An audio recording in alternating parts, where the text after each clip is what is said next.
Hello, I'm Sally Baudet. Welcome to Global Business Europe. Our top stories. Donald Trump reignites the trade war. New tariffs announced on 60 trading partners over claims they failed to prevent forced labour. Leaders say the new import duties are completely unjustified. China says a trade war is in no one's interest. Volkswagen stalls. Trade tension and Chinese competition hit profits. And TikTok faces a hefty fine, charged with breaching EU rules designed to protect children online. Well, the global trading war is heating up once again. President Trump has imposed fresh tariffs on America's trading partners, targeting key economies that the White House says have failed to do enough to tackle forced labour. It's already sparked anger from some of the affected countries. China's position on the economic and trade issues between China and the US is consistent and clear. We oppose all forms of unilateral tariff measures. A tariff war or trade war serves the interest of no one. The argumentation behind that it's forced labor, sorry, but you can't say that for European Union. We're ready because we've been focusing on what we can control. And that's building our strength at home, buying Canadian, backing Canadian workers, building Canadians. Well, these new tariffs will impact dozens of the United States trading partners. 60 economies will be affected, including China, the United Kingdom and the European Union. Together, they account for more than 99% of all goods imported into the United States. The new tariffs will range from 10% to 12.5%, replacing the temporary 10% global tariff that expired on Friday. Now, that measure was introduced, of course, after President Trump's earlier levies, some as high as 50%, were struck down as illegal by the US Supreme Court.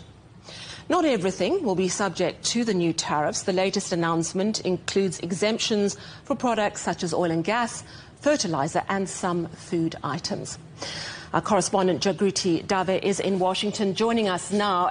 Jagruti, so just as this one round of tariff expires, here comes another lot to replace them essentially. Yes, absolutely. Out with the old, in with the new. But this is not exactly uncharted territory for the US's allies, as you've been outlining there. This particular set of tariffs, Section 301 of the US Trade Act of 1974, this is different from the previous EPA tariffs, which were enforced on the national security grounds. This allows the United States to essentially launch investigations into other countries that it believes are conducting improper trade practices. And particularly here, in this case, the US is saying that other countries are not properly enforcing bans on the entry of goods made by forced labour into their markets. So Jameson Greer, the United States Trade Representative, has said in a statement the US has had forced labour import ban for nearly a century and rigorously enforces it. It's well past time for our trading partners to do the same. Now, some argue that, I think in the Trump administration, at least they would see that the Section 301 allows to the United States, gives them a bit more of a solid legal foundation. But there are others like the Peterson Institute that suggest that even these are unlikely to survive legal challenges, because this all revolves around the issue of whether the Constitution gives the president the authority, the legal authority, to determine and implement trade law, and many believe that it does not. The Constitution does not do that, and that is really the basis of what many legal challenges are likely to go for going forward. Jagruti, is there a real sense of whether these tariffs, in whatever iteration they've come to imports, whether they've actually benefited the US economy and US consumers in any way? I think the benefits, I think the ones that are being propounded by Washington, by the Trump administration, would be along the lines of securing national infrastructure and, for example, manufacturing, bringing home jobs, American industries like manufacturing, and reducing the reliance on foreign imports is how the US is putting it, which is beneficial for, say, national security purposes, among other things. But I think a lot of experts say that those benefits are outweighed by the cost, which is continuing potential dampening of growth, really turbulent inflation, and consumers effectively in the long term paying for the cost of these tariffs, as well as ongoing supply chain uncertainties. So these are, some of the knock-on impacts on the US economy. Thank you so much. That's our correspondent, Jagruti Dave in Washington. Jeff Moon is a former assistant US trade representative for China. Jeff, thanks so much for your time. Do you really believe these tariffs have anything at all to do with this attempt to remove forced labour from global supply chains? U.S. law forbids the import of products produced by forced labor, and the U.S. has aggressively pursued fact-based allegations of forced labor, including with respect to China. But these Section 301 forced labor tariffs were rolled out hastily and without differentiating factually between countries that do and do not take forced labor seriously. Meanwhile, the Trump administration has stated clearly through many people that these new tariffs are simply intended to replace the IEEPA tariffs that were invalidated in February. So it's not hard to conclude that not only are these Section 301 tariffs not really about forced labor, but imposing forced labor tariffs under these circumstances undercuts the legitimate good work being done around the world to crack down on forced labor abuses. Do you think, it clearly looks like an attempt to just continue with tariffs no matter what the reason is behind it? Because of that, the motivation issue, do you think that it could be open to challenge? Oh, certainly. These tariffs are definitely going to be challenged in U.S. courts. I think there will be two strategies. Litigants will claim that USTR's investigation did not meet the requirements of the Section 301 statute. To give you just one example, the statute requires a showing that the practices being challenged burden the U.S. economy. But it's not clear that USTR has proven that's the case here. In addition, as your correspondent said, there will be claims that the U.S. Constitution prevents the executive branch from essentially taking over the tariff power that belongs to the U.S. Congress under the Constitution. After all, we're talking about tariffs on 99% of all imports into the U.S. So this claim, under what's called the non-delegation doctrine, was one of the grounds at issue in the IEEPA litigation, and we can definitely expect to hear that argument again. The problem is that it will take us a year or so to find out if the challenges to the statute and these tariffs are successful. Yeah, I mean, the time factor is an absolutely crucial one. In the meantime, do you expect to see a decrease in exports to the United States and difficult relations with key trading partners? Certainly that would be the case. I think that the main damage of these tariffs, well, these tariffs are really preserving the status quo under IEEPA, but the main damage is really to the trust and the relationships that the U.S. has with foreign governments and foreign trading partners and foreign friends. That's the real problem here. So I think that there is significant damage that will persist as a result of all this. All right, thank you so much for speaking to us. Jeff Moon is a former assistant US trade representative for China. UK and European stock markets appear to shrug off the latest tariffs. What about Wall Street? Mitch McCann is in New York joining us now. Hello, Mitch. So are the US markets reacting to the tariffs at all? Are they more concerned with what's going on with tech and the oil price? Yeah, hi from New York, Sally. Look, the broad markets that we follow are showing signs of growth this afternoon, but that's likely related more to the war in Iran than it is to the tariffs that we've been talking about. Now, the reason I say that is because the Dow Jones is up about 350 points this afternoon. The S&P 500 is up just over 0.5%, and the NASDAQ is up 0.07%. So a small gain for the NASDAQ, but it comes after significant losses yesterday. And the reason I say it's related possibly to the war in Iran rather than tariffs is that there is a report out that Pakistan is pursuing a path towards the resumption of peace talks between the US and Iran. But while that might seem ambiguous or possibly unlikely, actually, given almost 2 weeks of intense bombing, it has seen our Brent crude drop from around $100 a barrel back down to $96 a barrel, so a slight change there. Perhaps one reason the markets are not showing any major shock as it relates to the tariffs is because most of these levies are at a rate of about 12.5%, as you've been discussing, when they were already at 10% before today. So they represent a relatively small difference, although I would say that these tariffs might be longer term, subject to legal challenges. Now, yesterday we saw the significant sell-off. The Nasdaq fell around 2%. This morning, as I mentioned, the Nasdaq is up slightly, but if we look at the big names in tech, the Mag 7, it is a mixed picture today. Apple is the standout performer, up 3.8%, but on the other end of the scale, things have worsened for Elon Musk and Tesla. It is down 2.87%. So no major impact from these tariffs on the markets today, but of course, lots to come next week, we imagine, and there's also plenty more earnings from large tech companies coming next week. Thank you so much, Mitch McCann in New York. Now coming to Europe, Volkswagen no longer expects sales revenue growth this year. The German car maker has reported weaker than expected second quarter profits, showing a 9.5% slump. The company is being squeezed by US tariffs and fierce competition from Chinese rivals. CEO is now pushing for a major overhaul that could see up to 100,000 jobs cut. Well, Volkswagen has long been one of the symbols of the country's industrial success. But with the company now facing an uncertain future, what could this mean for communities that have developed around VW's manufacturing hubs? Our correspondent Peter Oliver reports. Storm clouds are brewing over one of Germany's biggest manufacturing success stories. As cost pressures bite, Volkswagen is also battling fierce competition and weaker than expected demand for electric vehicles. Few places illustrate that story more clearly than Zwickau. The history of German car making is deeply rooted here. For more than a century, Zwickau had built some of the country's best-known vehicles. Volkswagen turned it into the centrepiece of its electric future, investing nearly $1.5 billion to convert the factory to electric vehicle production.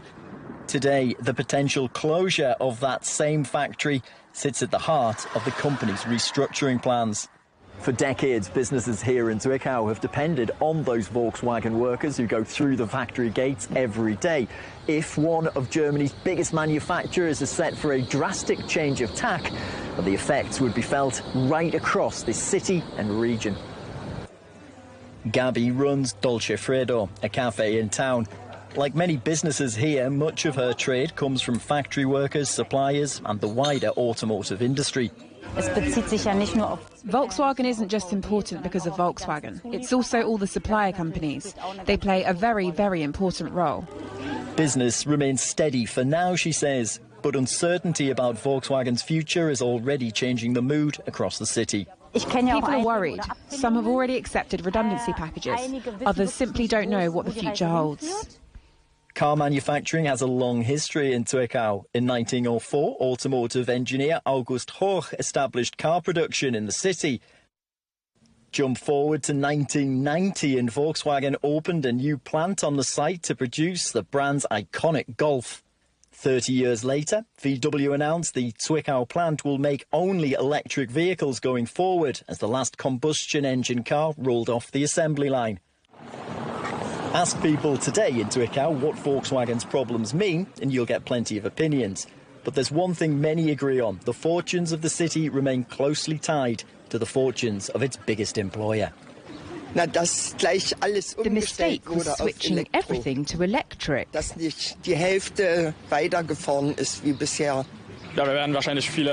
If many people lose their jobs, the whole city suffers.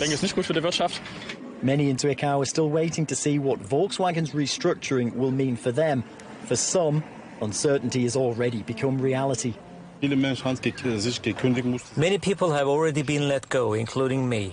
I wanted to keep working there, but they didn't give me the chance. Now I'm studying for my B2 German certificate. I hope next year I'll be able to start an apprenticeship.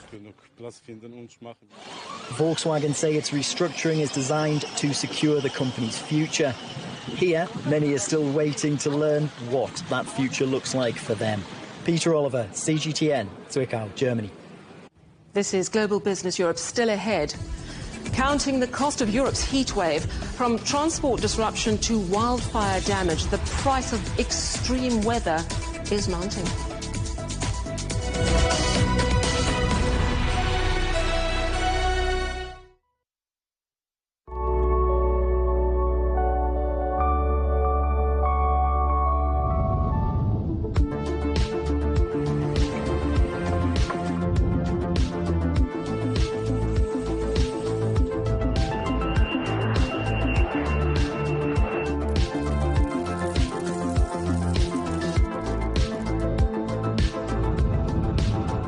Everything is a business story.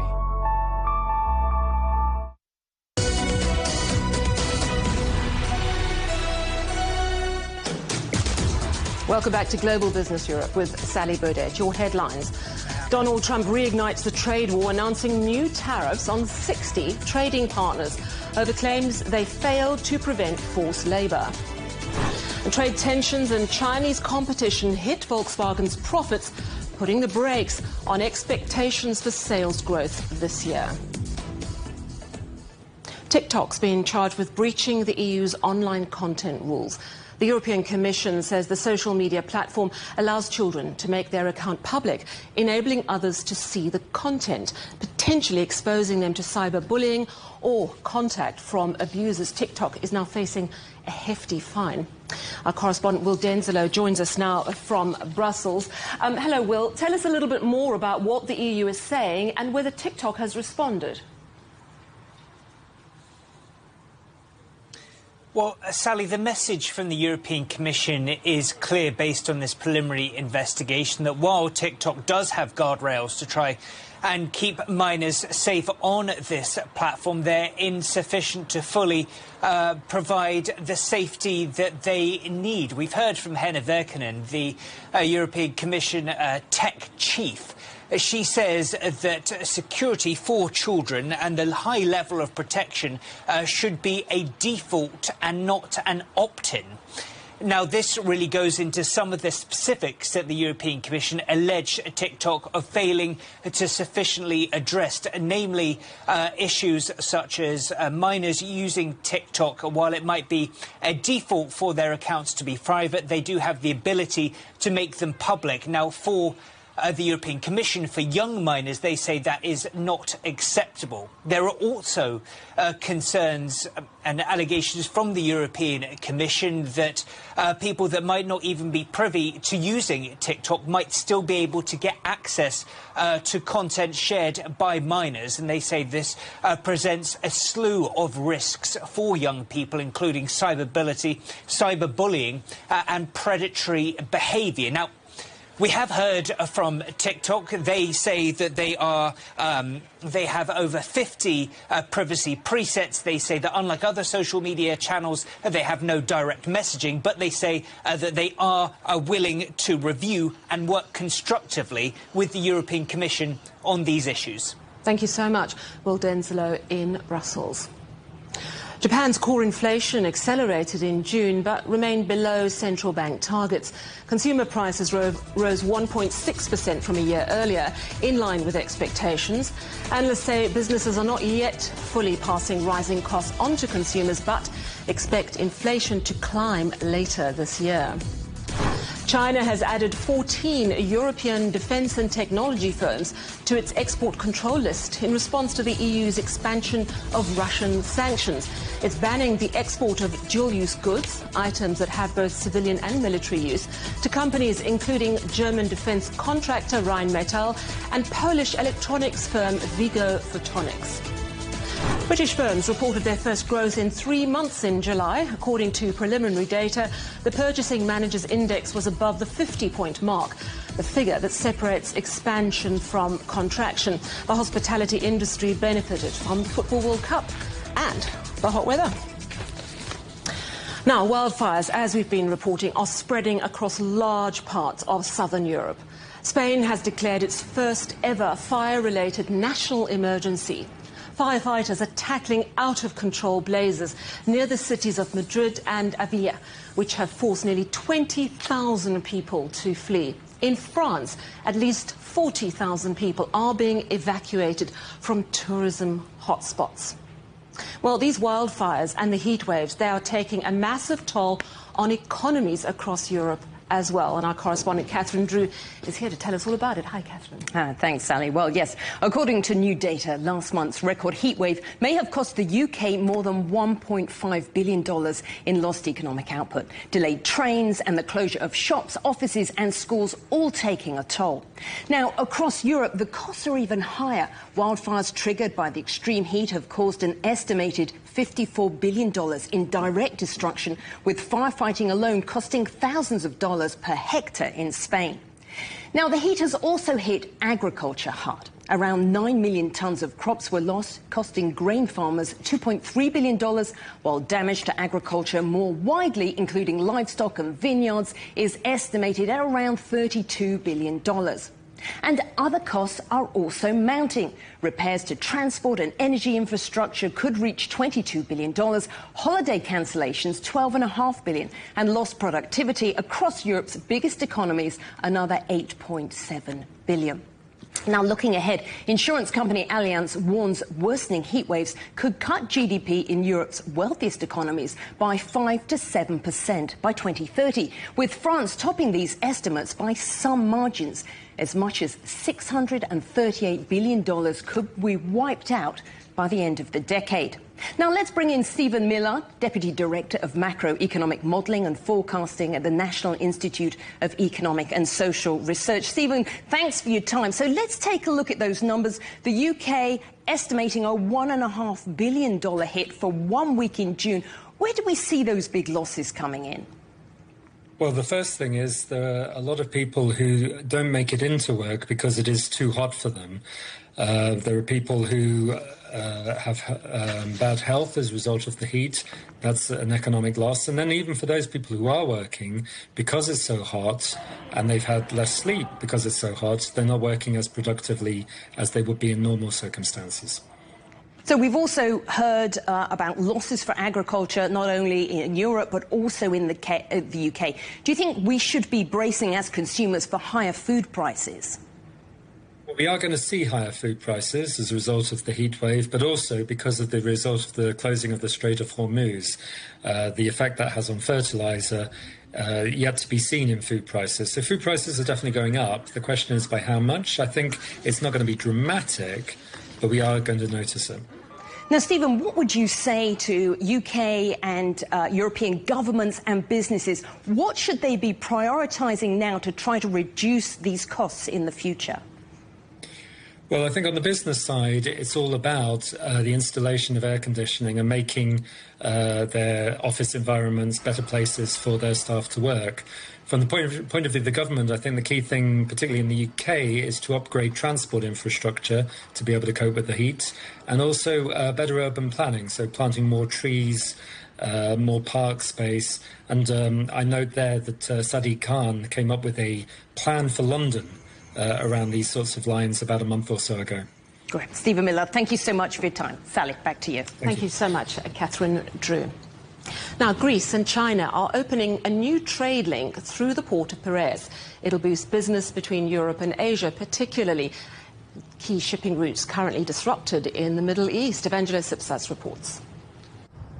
Inside a small office in the heart of Athens' main port, a curtain is pulled back to reveal a new plaque and a new commercial link between Greece and China. The ceremony launches a platform intended to connect businesses and investment between Shanghai, Greece, and the wider region. Especially in the current international environment, marked by intense geopolitical tensions and transformations, strengthening trade and facilitating investments have become more important than ever. The aim is to help Greek companies enter China and support Chinese businesses seeking opportunities in Greece. The office in the port of Piraeus will provide investment and regulatory support as well as help with networking. The establishment of Proton Service Center for Overseas Investment liaison office in Greece will create a professional cross-border service platform for business matchmaking, resources integration, information exchanges, and end-to-end investment support.